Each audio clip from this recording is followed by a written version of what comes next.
Greetings, fellow cruisers. This is Jeff from Enjoy Life Traveling. Today I'm going to give you all of the things that I have found that will absolutely waste your time on a cruise. Here we go. First thing I'm going to start with is what you need to do even before you get on the cruise. It's going to waste your time if you wait till the last minute. And the first thing is to make sure that you know all of your excursions and what you're going to do.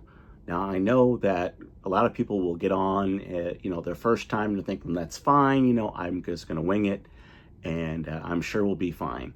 And what you're going to find out is that things are going to be sold out that you wanted, that's going to be more expensive, and you're going to have to take the time to try to figure out, all this stuff instead of, doing it at home when you're not on vacation. You're spending your time trying to figure out what is sold out, what isn't sold out, what I want to do through a cruise, what I want to do as through a third party, what I want to do walking around. And if you just think that, well, I'll figure it out, I'll just walk around, I'll ask some people, I'm telling you, you will be wasting more time than you can possibly imagine.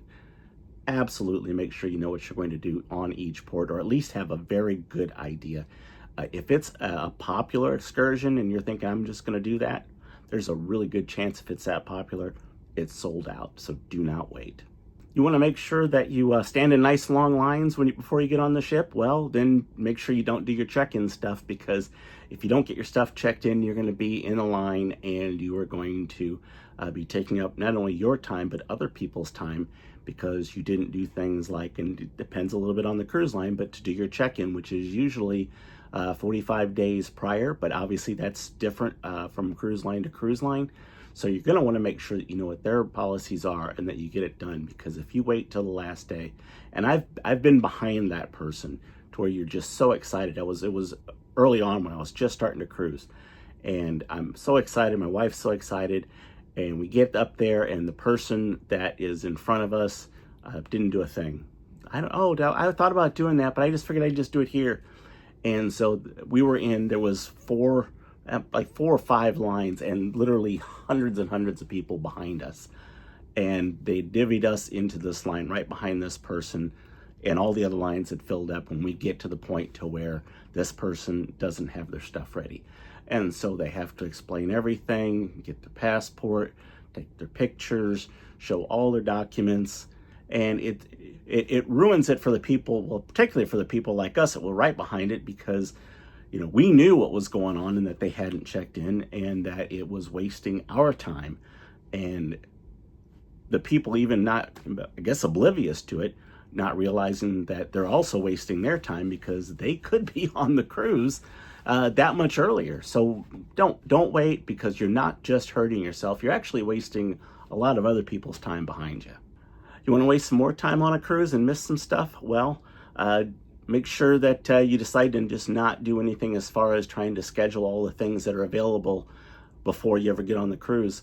Again, between 30 and 45 days prior to a cruise, a lot of times, depending on the ship or the cruise line, there's things that open up. And so just as an example, on the mega ships on Royal, you're going to have to go through the process of taking a time on a day that you're going to go see some of the different shows, whether it be the ice show or the production show or the diving show.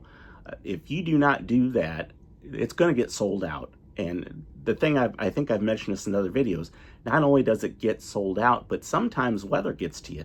So not only do you want to book it, but you probably want to book like the things that are outside, like the diving show.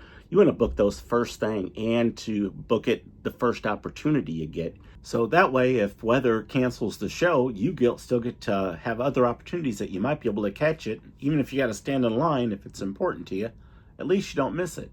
So absolutely make sure that you do that. Another thing is, again, I said per cruise line, I went on Virgin and I did it last minute. It wasn't that I was waiting to do anything. It was a kind of a last minute thing.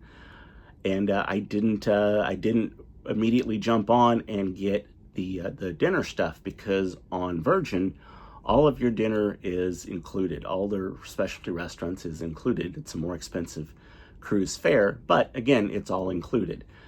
Well, that meant that when I was wanting to try out some of the restaurants that were there, sometimes I had some later times on what I wanted, because again, I got everything kind of later on when I decided to book this. And then I didn't realize, as I started trying to research what was going on, I realized that I needed to get going. And yeah, I had a couple of later times and really what I wanted. I did the same thing. I had put the very last minute one on Utopia of the Seas, which is one of the mega ships. And again, I booked it so last minute that even though I knew what to do, I couldn't get anything. It was all sold out. I think, of all their shows, I missed the ice show. I missed the diving show. I caught one of the production shows. I'm trying to remember if I caught something else. I mean, I'm telling you though, the main shows though, I missed. I think I caught one show that was like one of their, not the main production, but one of their other production shows. So you don't want to miss out. You don't want to waste your time, because if you do, it's like someone's going to tell you, well, yeah, you can get on the ship and you just got to wait. Yeah, that's what this video is about, is wasting your time. You can stand in a line, and you're going to want to be in that line like 45 minutes early. And that, because the line sometimes can be way longer than what you're going to think. And so you're in that line, and you don't know if you're going to get a seat or not. So you're literally standing there for whatever period of time, totally wasting it, because you may not get up there. And why in the world would you want to do that? So by all means, make sure that you've planned your things. You don't want to stand in line and hope that you can get a spot, or you may get a spot and it's very last minute. What'll happen is if you don't even make your show, another opportunity to waste time. If you don't make your show and get there 15 minutes early on a Royal Caribbean show, all those people in line get to go. So if you want to waste your time again, if you don't get to those shows on time, you're now waiting in line, and you may miss the show altogether and then be waiting in a line even though you had it planned and you were late. Now you're just another person standing in line again at a different show because you waited too long. So don't let that happen to you. All right, so I got another one for you, again, before you even get on the cruise, and that is, again, 30 to 45 days before the cruise starts, you want to pick your embarkation time, and if you wait, then all the early times are done. Now you think, well, what is the waste of time? Well, it comes in kind of twofold, is that you could be starting your cruise at wherever you get on, 10:30, 11 o'clock. Some ones that are like the Virgin, those start later, but regardless, you don't want to waste your time when you could be on the ship at whatever it is, 10:30, 11 o'clock, and instead you're sitting in a hotel room until 1, or standing in line until 1, or you booked it and the only thing available was, 1:30, 2 o'clock, and now you are not even in your hotel because they're going to want you out by 11 o'clock or so, and you're again wasting your time standing in line or sitting on a bench outside the hotel to wait to get the taxi to get there. Don't do that. Don't do that. Start your vacation as soon as you can. Now, I understand that some people will have reasons that they give, and I don't want to go off too far on a tangent, like coming in the day of and a later flight. That's a huge mistake, but I won't go there in this video. You want to arrive the day before, but you also want to get on the darn ship. Now, is an exception, I'm going to tell you to that rule, and that is there are some options. So let's just say that it didn't work for you. Instead of doing that, if you've got a car rented, you could use that resortpass.com and go to one of the resorts in the area and maybe do that between 11 and 1, let's say, if you have a 2 o'clock check-in time.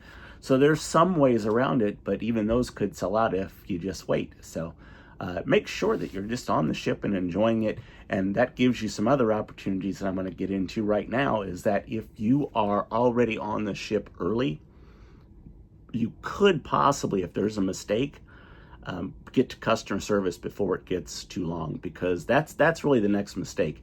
If you need to go to customer service, unless you're one of the first few people on the ship, that line gets huge. I mean, huge. You want to talk about wasting time standing in line? That has got to be one of the most frustrating things.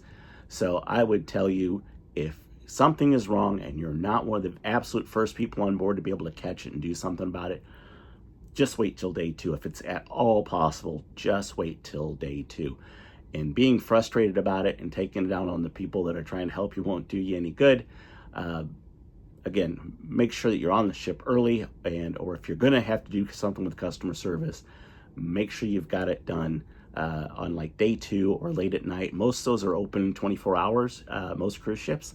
So you could, go at a really late time and maybe still be okay. And I say really late, you're probably talking 11 o'clock or later, which again, for some people might be fine, but for some people you might be perhaps intoxicated, or maybe you're wanting to enjoy the pool, or they got a party going on, or you're wanting to be in the casino or whatever that is. And instead you got to stand in line. Don't do that. Don't do that. All right, so I'm going to give you my opinion on one here. As far as I'm concerned, it's wasting time. I know other people have different opinions on it, but I'm going to give it to you because this is my video and this is strongly how I feel. And that is, if you can avoid, and I'll use Royal Caribbean here as the example, if you can avoid the My Time dining, by all means avoid that. Get the early one or get the late one. And I realize someone's always concerned about, what if they're not hungry? What if well, you can get yourself into the mode of eating at a certain time. Personally, I recommend the early dining time because that allows you pretty much to catch all of the main shows that are going to be on, again, say a Royal Caribbean ship. But again, most of the ships that I've been on, really 7 o'clock is when a lot of the stuff is starting. And so if you are eating dinner or you've got a 8:15 time, you may miss a show because you have to go to dinner, and that's not fun. So again, don't waste your time standing in line. If you get My Time dining, you're probably going to be standing in line. I mean, I've seen it to where, again, the line might be, maybe you get lucky, maybe it's only 10 minutes. But I've seen it where it's a half an hour to 45 minutes on some sailings. There are other sailings, depending, and again, that's getting a little deeper into it. But certain sailings, I've certainly learned, are less likely to have that happen. And just real quick, I would say like a shorter cruise, like a 3-night or 4-night, is probably a little bit easier to get into, like a My Time dining, or get in early, because everybody's kind of doing their own thing, and I feel like the Windjammer gets more of the attention. But honestly, I would tell you, just book the early dining time, and if that just doesn't work for you, just book the late one. Again, my opinion, I know other people would tell you absolutely not. They want to go whenever they want to go, but the catch is, you're not going when you want to go. You're heading there, but then you're going to stand in line most of the time. So a little tip for you would be that if this is something that is just you, it's just too early or just too late, I would give it a minimum of 45 minutes to an hour into that regular dining time. Again, if traditional dining, say, starts at 5, get in line maybe at 5:45 to 6 o'clock, because the meals a lot of times, at least for the smaller groups, are probably starting to open up some more tables. If you've got a bigger group, man, you definitely want to just go ahead and book it, because there's more conversation that happens at those tables. So a lot of times you're there and you're eating, or they're eating for, an hour and a half, or an hour and 45 minutes. And there should be I need to do a video on dining just to give you some of the tips there. I think I'll do that at some point. But yeah, trust me, if you're in a group, you definitely want to pick your dining time, and you're going to probably want it to be early. Late's fine, it is. But I would tell you, if you want to catch the shows and all that kind of stuff, get the early dining time. All right, again, staying on the topic of not wasting your time, when you get on the ship, well, usually about 2 days beforehand, sometimes even 1 day. It can be longer, but they keep adding stuff to the agenda of what you can do. If you look at it in a week at one point, and you look back at it in 2 days beforehand, then you're going to probably see some changes that are on there. So I would tell you to have a rough idea as to what you want to do. I wouldn't recommend necessarily a hard plan, but if you have an idea of some of the key things that you want to catch, I would tell you to go ahead and mark those before you even get on the ship. Or when you wake up in the morning, you don't want to wing too much. I think it's good to be flexible. So if something comes up that you're just really enjoying, that you can do that, but make sure that it works in the overall scheme of things. It is very easy to end up, again, wasting your time trying to discuss, what are we going to do? What are we going to do? What are we going to do? Well, what do you want to do? I don't know. Whatever you want to do. Okay, well, let's do this. I don't really want to do that. Or they do that and you go, well, I really didn't want to do that. I just did it because. If you have a rough idea, again, of the important things that you want to catch, and know, again, what has another option that's going to be done another time, maybe that's not something that you reserve, make sure you do that, because some things there's one and done. I recently missed something I like to do on the ship I'm on, and that was I like to do the Crazy Quest. And I'd been talking to my friends about it, but then again, we didn't really do a hard plan. I know better, but we had, I'm trying to schedule stuff, but I'm trying to do it with friends, and so I'm wanting them to do the things that they enjoy. And we ended up kind of split up, and I think one person did maybe a shush party, and another, we were playing some games, and then we ended up, one of the people went to it and was like, oh, it was amazing. We forgot about it. So it's really easy to do that, and you can do a lot of times in the app. You can pick the things that you want. So don't make that mistake. Even, again, seasoned people like myself can do that, and if you don't have something, a reminder on your phone and a plan to do it, you may look back and go, well, I didn't really want to be playing a game, a board game or something, when I could have been doing, X, Y, Z. So keep that in mind. One of the biggest things you can do to waste your time, and this is might be a little controversial, or just maybe just against the way you do things, but it needs to be brought out, and that is put a credit card on file. And I say that because if you don't, every time you need to add money to it, as I mentioned earlier, guest services can be just a real waste of time. And you really want to avoid those lines, because the other people are doing, not only those things, but something else. And I'm just telling you, the line that guest services, even beyond the first day, can get on the prime times, can get pretty frustrating. And if you keep having to go back and put cash on, because if you get to a point and then all of a sudden you can't do something, whether that be in the casino and you're trying to play, and now you got to stop and put cash, go to the cashier to get something taken care of there. If you were having it on the machine, or have to go to your room to get more cash, you make a purchase, and you're trying to make a purchase anyway, but you realize that maybe the other person that's with you had used it for something, and now there's no cash, and so you gotta not make that purchase, go find, because they won't take cash on the ship, you have to charge it, and so you go back to guest services, get in line, go through that process, put your money on it, go back in line, and then hopefully buy it when the place isn't busy, because again, you don't want to waste your time standing in line. So having a credit card on file that has room to do what you want to do is a great idea. And again, on sea days in particular, at the end of the day, they don't just run those cards, willy-nilly, like for every little thing that you do.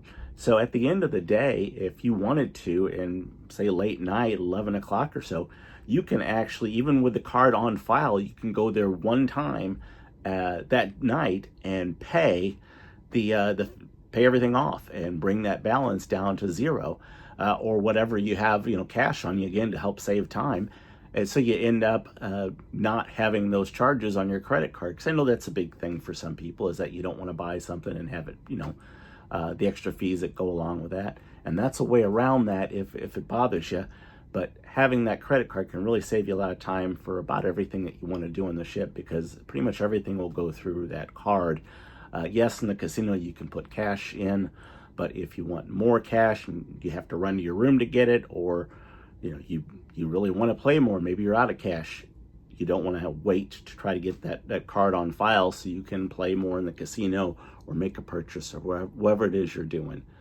And that kind of leads me into another thing to save some time, and that is, depending on your credit card, of course, is to let the credit card company know that you're going somewhere, because they may try to stop your card for fraudulent charges because you were in wherever, Florida, and now all of a sudden you're in a foreign country and they're seeing a transaction come through return. They're going, wait a minute, I didn't know anything about this. I don't think that's right. And so they pause it.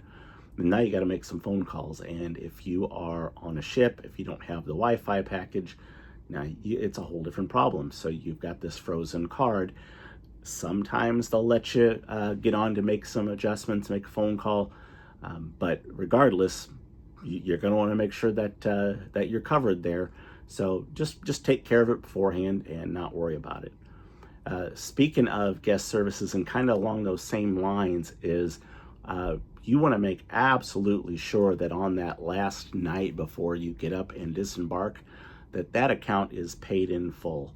If you try to leave the ship and you still owed, it doesn't matter if it was a little bit or a lot, you thought you paid it down, paid off the account or whatever, and there was $5 left, you're not getting off the ship. They're going to call you as soon as it scans. They'll be calling you first of all during the disembarkation to try to get you there, and then when you try to scan the card to get out, it's going to block it and say, I'm sorry, you have to go back on the ship, and now you got to get in line at guest services and get that taken care of. And again, why do that on disembarkation either? Particularly if you got to catch a flight, or maybe you got a resort pass and you're going to enjoy the day somewhere else, and now you're wasting again time because you didn't do that the night before.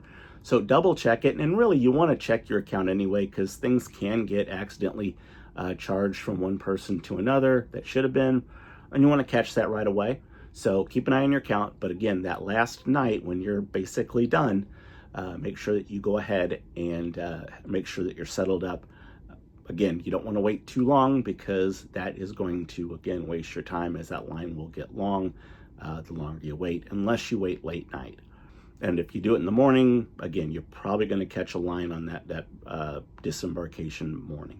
Something else you want to do, and this is, again, pretty important, is that if you have some onboard credit, or if you got free play for the casino, you are going to want to have a physical copy of that. I prefer to print stuff, but even a screenshot or taking a picture of a document can go a long way, because if you've got to prove it on the ship, it's really difficult, and a lot of times you'll fail on it, and you can be really frustrated when you end up wasting your time again at guest services or at the casino host desk, trying to explain to them that you had this onboard credit to buy something, or you had this casino credit to play, and it was $100, $150, sometimes $250 or more, and they don't have a record of it. Well, if they don't have a record of it and you don't have the internet, you're going to be getting the internet, and then you're going to be trying to find it, wasting your time on the ship to prove something that was there. They're not trying to do it. The last thing they want is for a customer to be frustrated, but you can imagine that if they just took everybody's word for it, then everybody would walk in and claim to have money owed to them, and the word would get out. It'd probably be on YouTube that, hey, all you got to do is tell them that you had it and you can't find your stuff, and you're a one-time cruise and you never be back. You're gonna get away with it. No. First of all, you're not going to get away with it, but that's not hopefully who you want to be. So make sure you got your copies of that, and that will lead me into the other end, which is, again, if you have onboard credit left, or certainly free play left on your for your casino tickets or chips from the casino, you have to cash those in. I would tell you that unless you're going to stay very late, it's usually a good idea to go ahead and get that done earlier. And the reason I'm saying that is because sometimes those lines can get really long. I mean, I was on Brilliance of the Seas 3 straight weeks, and all 3 of them had lines that were, frustratingly long. Luckily, I wasn't standing in them because I knew better, but I saw other people and they're frustrated, they're aggravated, and somebody else has questions, and they're arguing about something they should have had, or they lost their card, or whatever happened, and it's wasting your time standing in line. So, again, before you get off that ship, make absolutely sure that you've cashed everything in. If you have a ticket, there are circumstances to where a bigger ticket that you may be able to get a hold of some people off the ship after the cruise, taking your time calling, waiting on hold, and all this kind of stuff, because you've got this, $300 ticket that is important, obviously, because it's not like, having 50 cents, it's hundreds of dollars. And you got to waste time doing that. So make sure that you just got to plan for that beforehand. You can find that those lines can get quite long. So again, plan ahead. And if you have, money, that you're going to be working with, or some free play at the end in the casinos, which I've talked about, if you've gambled, you've probably worked up some free play that you don't want to cash out. That will not affect your overall points Again, I'll get off that tangent, but just make sure you play that. Well, if you win, which actually, I mean, I'm on the last day of this cruise, and both my wife and I won. We had our free play, and we won about $350 just using our free play, and most of it was on a 75%, most of it was on a 75-cent slot machine that we had a few good hits on. So we immediately cashed it. My wife was like, oh, let's go look outside. I'm like, I'm just going to cash this ticket because I don't know how long the line's going to get when I do get around to it. So this is advice I definitely follow myself, and I highly recommend. You know, as detailed as I try to be with everything, it's always easy to turn off the camera and edit it all and put it out there and go, oh, I meant this, or oh, I forgot to put that out there. Or someone just maybe knows something that I haven't thought of. I want to know about it. I want everybody that's a part of this YouTube family to also know about. So I would really genuinely appreciate it if you would drop that in the comments and start that discussion about some other ways that you can save some time, because again, you don't, once that's over, it's over. So time you don't get to just work harder and get more. You work harder and you get less. So keep that in mind. I definitely 100% appreciate you taking the time to watch this, and obviously if you've liked and subscribed, thank you so much. We will see you in the next video. Goodbye.